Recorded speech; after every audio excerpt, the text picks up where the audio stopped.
Bonjour et bienvenue au Mardi de la Margate. Aujourd'hui, on va parler des labels dans le textile. Alors déjà, premièrement, ce qui est important, c'est qu'un label il soit indépendant. Une marque qui s'auto-certifie selon ses propres critères ou qui utilise juste des mots comme naturel, éthique, durable qui ne sont pas réglementés, ça vaut pas grand-chose.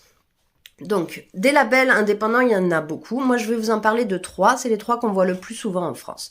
Alors, le premier, c'est Ecotex Standard 100. Donc ça, on le voit sur vraiment beaucoup de textiles.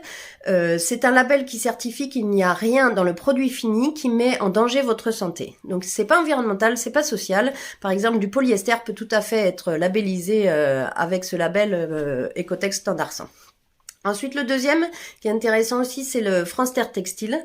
Donc ça certifie que 75% des opérations ont été réalisées sur le territoire français. Donc on va dire que c'est du vrai Made in France. Et enfin, le dernier, c'est le label GOTS. Donc ça, c'est le top du label textile. Donc il y a des critères environnementaux, il y a des critères sociaux et il y a des critères de qualité. Donc toutes les étapes de fabrication doivent être certifiées pour que le produit fini puisse avoir ce label. Donc ça ne peut être que des matières naturelles et dont le process respecte les critères qui sont assez poussés. Voilà, dans tous les cas, moi ce que je vous conseille, c'est vraiment d'aller voir sur les sites des marques pour voir la démarche qu'ils ont et pour voir si c'est pas juste une petite partie qui est labellisée, mais que voilà, que la démarche est derrière. Je vous dis à mardi prochain.